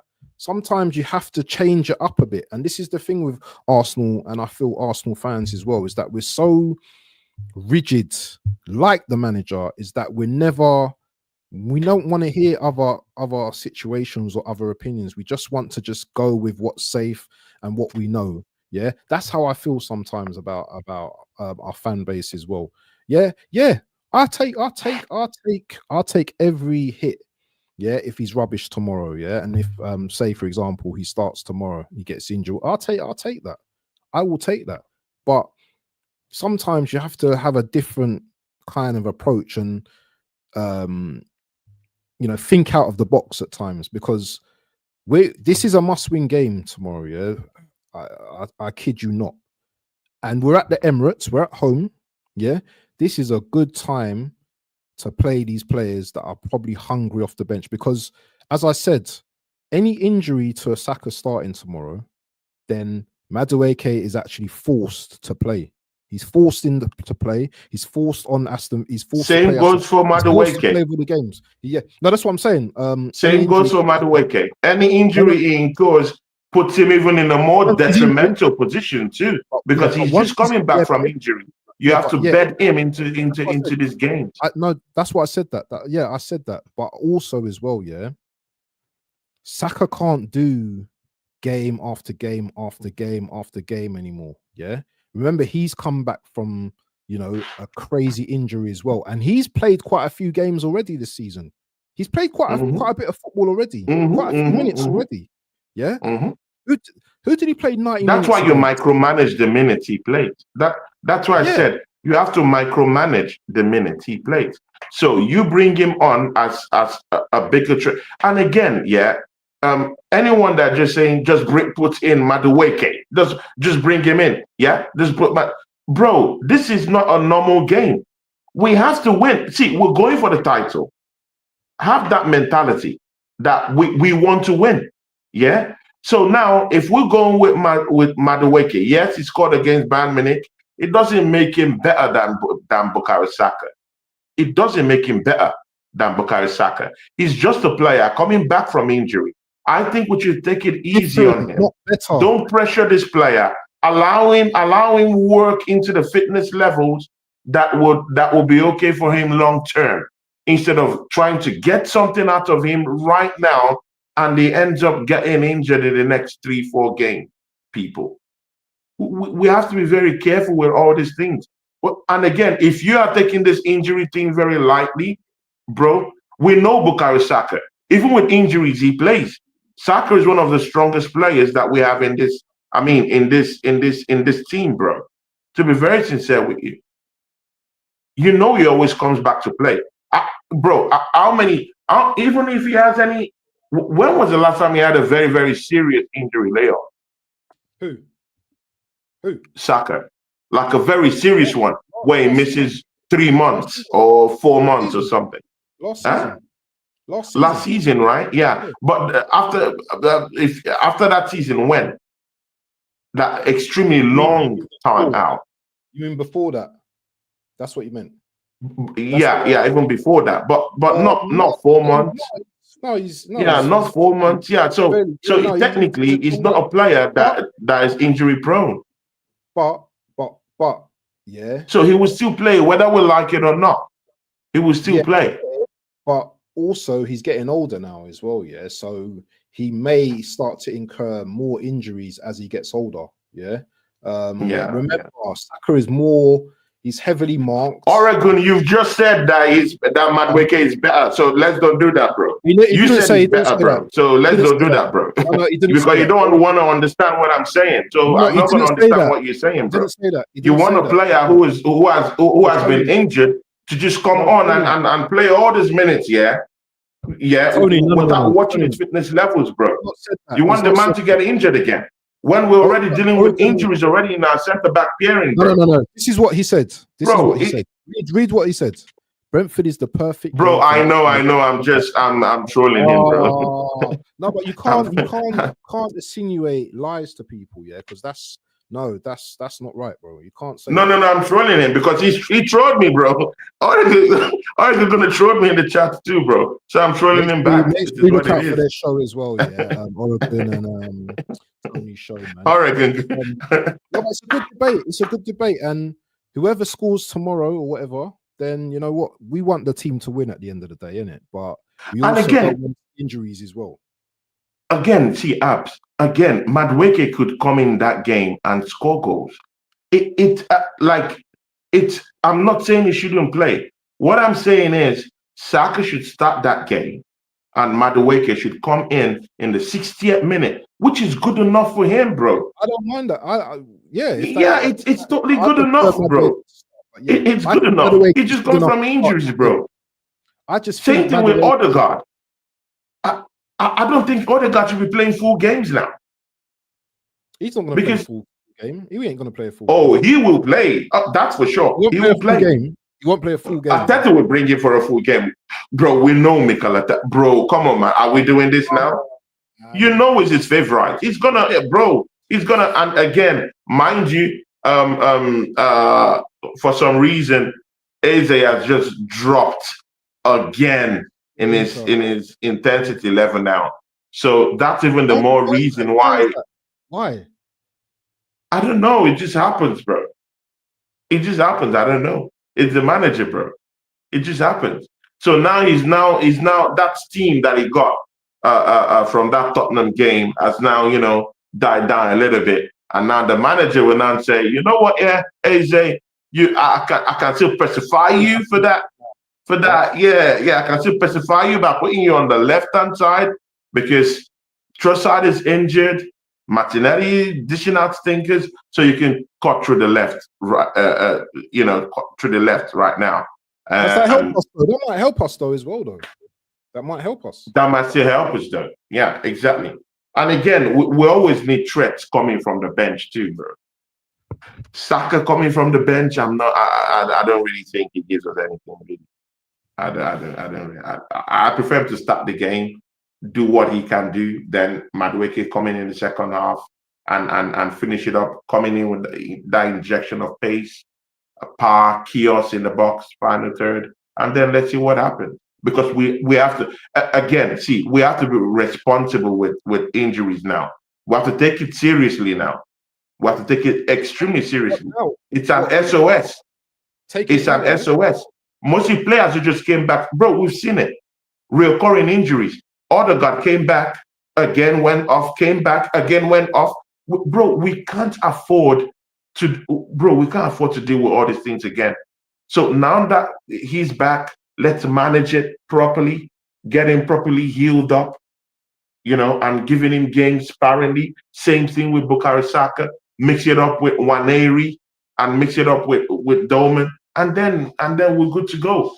But for us to just say Saka is not playing well, then just get him off the line and just put Madueke, let him keep playing. Bro, it doesn't, bro. It's football. It doesn't work in that way, bro. You know, we could do all this internet gangster on YouTube, bro, but bro, that's not how it's that's not how it's done. You have to actually care about incoming players, you know, that have been injured, and Madueke is one, and that injury, you know, happened at a very bad time for him, you know, mostly when he just came to the football court. So we have to manage it properly and make sure we get something out of it long term. Right, what about Trossard then? If Trossard's available, would you start him?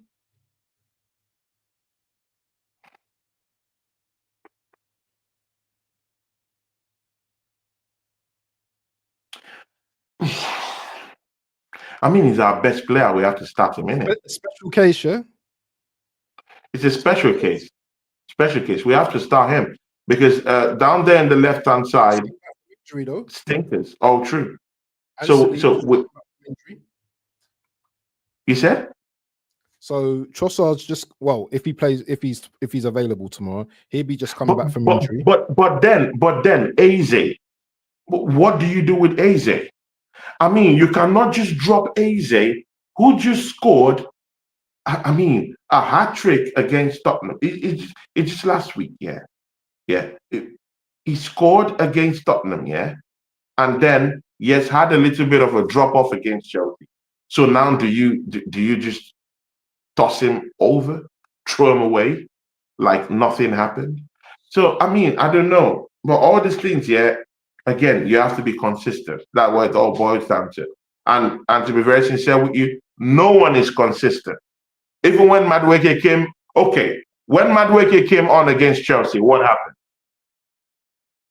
Did he have such a good game? No. Be very frank. Did he have a very good game? Oh, but he's not very good on the left. No, exactly. So he's not this miracle worker. I mean, he needs to get into the action. Yeah, things like that will happen. He needs to get into the action. So let's don't expect anything too big from him. Let's don't put him under pressure. Let him heal up very, very well and come up and play. To be very sincere with you, don't be surprised, yeah, that Madueke isn't even fully fit to play. Don't be even surprised. Did you see that kick? Did you see that kick from Enzo on Madueke? on Sunday when we played. Yeah. Enzo kicked him badly, bro. Bro, I've played football. I've done little management in football. That's a red card. I'm also a referee in football. Bro, I know how this injuries. I know exactly. I know how this injury thing looks like, bro. When I see certain things, I know how it looks like, bro. Yeah. That was bad, bro. That was a nasty gash. How did he get away with it, though? How did he get away with bro, it is what it is. You know, so just imagine, yeah, Madueke getting re-injured again that day. What would we say?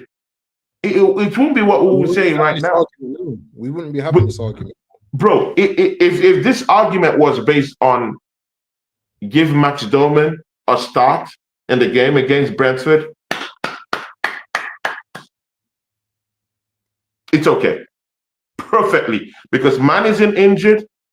Man has the technical ability to help us roll out in that game. It causes problems. He's okay. No injury worries. And you know he could, bro, he will put on a shift. He will do something. Waneri, good and okay. No injuries. Needs that bit of fitness levels on. Yeah, good and okay. It could come on. Yeah. But there's no threat for a recurring injury or something like that. And it could give us 100% because he's hungry from the bench. That's different. But on Madueke, just coming back from injury, no, I'm not betting on that. I'm not betting on that. I hear it. Yeah. Brother, we need to wrap up here because I need to sure, bro. Get on stuff. What you got coming up, my bro? And first, you need to tell us about the stream, man. You and Ladimus, man. You need to give us what happened there, bro? Because I think a lot of people's watched the video now.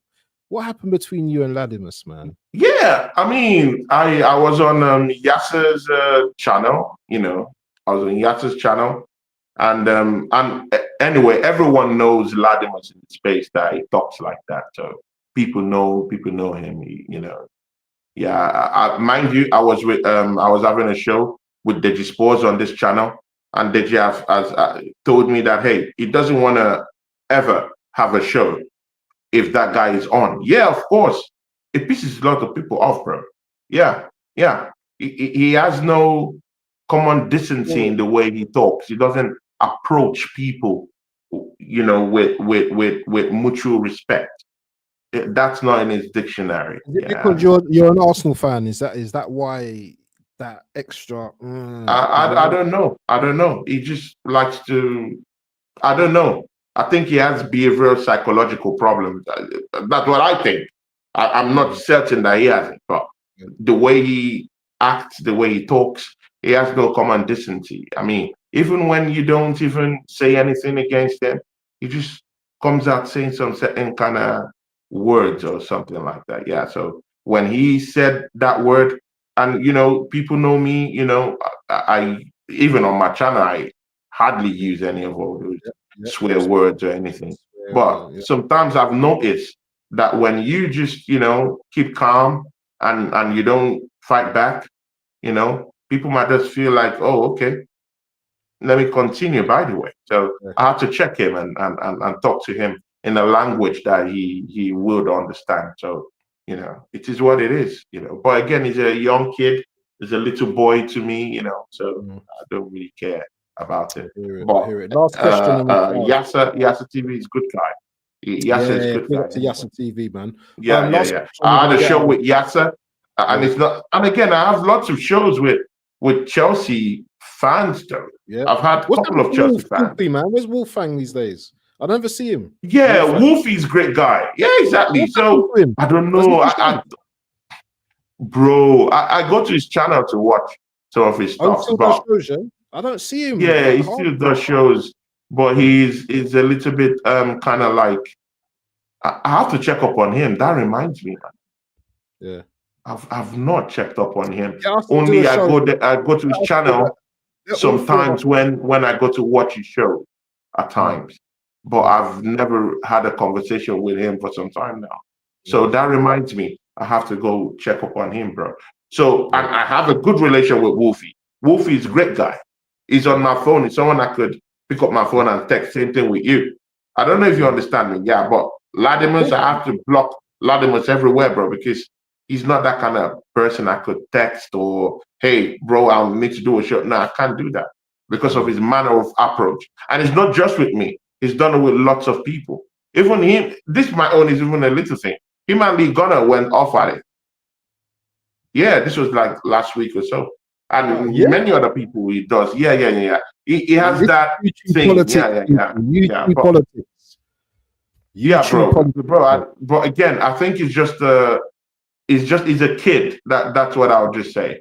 Because if you're a mature mind, you won't act in that way. You won't address people in such manners, So, but again, it is what it is. I will not address it unless I have to really, really, really, really go in and really, really, really address something with him.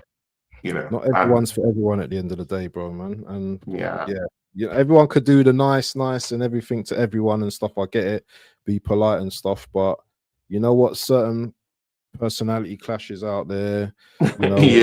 Some people just can't handle. Some people don't take disrespect. Yeah, and I'm one of them people. So people can twist things out to the way they want to twist things and all that, whatever they want to do. But it is what it is. What's your Christian thing? What you said? Those who cast the first. What is it? What's that one? What's that thing? Those who cast the first stone. And all of that kind of thing. Yeah. So you know what I mean, it is what it is. But anyway, forget about them people there. Yeah. And give me a second, bro, man. We're just having a conversation. This guy, I never see this guy anywhere, and now he's like, what question not answered, Waffle? I need to get to your question. Just allow me, bro. Can you please explain why players are constantly under pressure to perform at least? Because we've got to get out of here in a minute. Question: can you please explain why players in Arsenal's first 11 are constantly under pressure to perform to at least 10 out of 10 in every game? Obviously, an impossible task set by Blunderman. Well, firstly, the reason why they have to, because we're Arsenal, and because we have to kind of go into every game with the mentality of winning every game. Listen, no one. Listen, have you noticed? If Arsenal, I'm sorry, BBK Sport. Sorry, bro. I'm sorry, man. You got your show. BBK, I'm sorry, my bro. I'm sorry, bro. Even our show, we've not done our show in a bit. It'd be nice to go faces. The funny thing about you, man, especially you and BBK, is that you know what? There's a big group chat there, so all you have to do is look at the man's number and send him a text. So you guys, are fool. Sorry, I'll say that straight. And I'm older than both of you, so you man can't tell me nothing. Show some respect for your elders. But anyway, just to answer this, I feel that us as a team, is that the spotlight is on us all the time. Everything we do is on us. The rivals, secretly want us to probably win. Yeah. They want us to win, so they expect us to do 10 out of 10 every game. If you notice, we've not lost a game for how long now?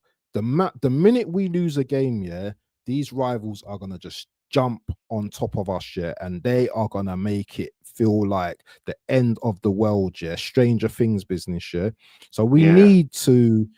Every player, I feel at this moment, they need to have 10 out of 10 games. Just like the Chelsea game, there were hardly any sevens or anything, apart from Rice. Rice is the only one that has Rice and Timber, I would say, are the only two players, that have shown bare consistency throughout the season. I won't even say Ray has been consistent because he got lobbed. But those two players have been maybe Calafiori. Calafiori as well. Calafiori's been good as well. So out of those three, and it just about gets into it. Just about. And the centre backs as well, and like the likes of Saliba and Gabriel, and also I think Nkapie has been good. It's only the Chelsea game that we saw maybe a little bit thing, but apart from that, all the other players, they've not been, and Trossard as well. Trossard over the last too. He's good. He's been good. You need all your players to win a title. You need all your players to be having 7s, 8s every game. And we've not seen that. Like the last game, and we didn't see that in the Sunderland game. So we need to get back to that. Do you want to say anything on this before we wrap up, my brother? No. I mean, everything for me. I mean, you just said everything. The way it should be. So, show some respect to elderly people. Yeah, exactly. 100%, show some respect for the elderly people. Exactly, bro. 100%. 100%. Ross. Yeah, big up to Ross. Yeah. Big up to everyone, man. But big up to everyone that's joined today, man. It's been a lively show. Make sure you hype the video.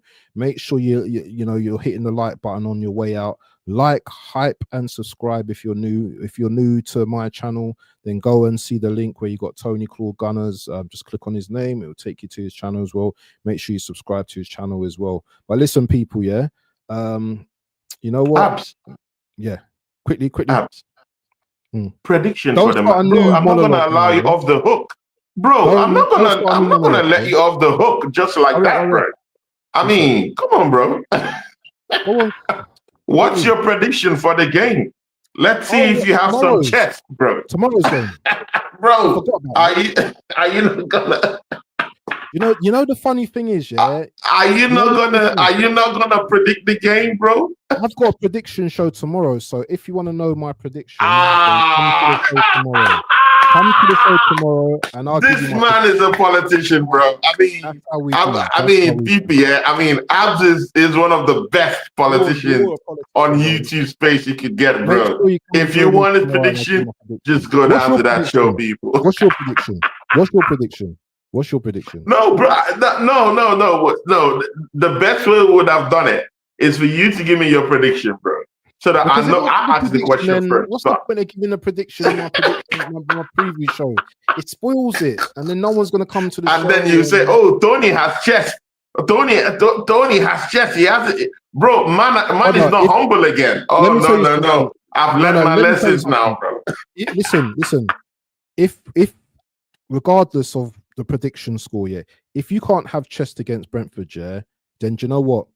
Just don't win nothing this season. Then don't just sit down in your chair, yeah, and just watch us, yeah, with your cup of tea and your Arsenal mug, yeah. If you have no chest for Brentford, then I don't want to know anything. And on that note, we're gonna finish, yeah. Big up to Eros, big up to BBK, man like the Assembly. Big up to everyone, massive. The Oregon Goon, everyone in there, man like Nems as well. Make sure you go and subscribe to Nems.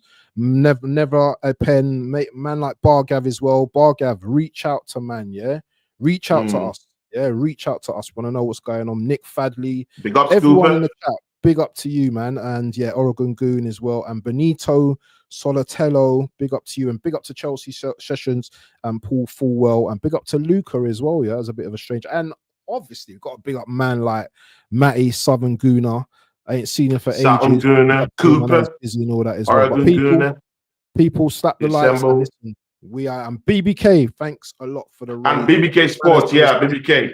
Hopefully, I get back doing something this week with him. Yeah, man. And big up to Cooper as well, man. Anyway, people, make sure you watch the video back. If there's anything I've said wrong, then correct me in the comments. If there's anything, if there's anything Tony said, then make sure you go and cuss him in his stream. Yeah, so you know what I mean. Big up to you, people, and we out. Yeah, peace.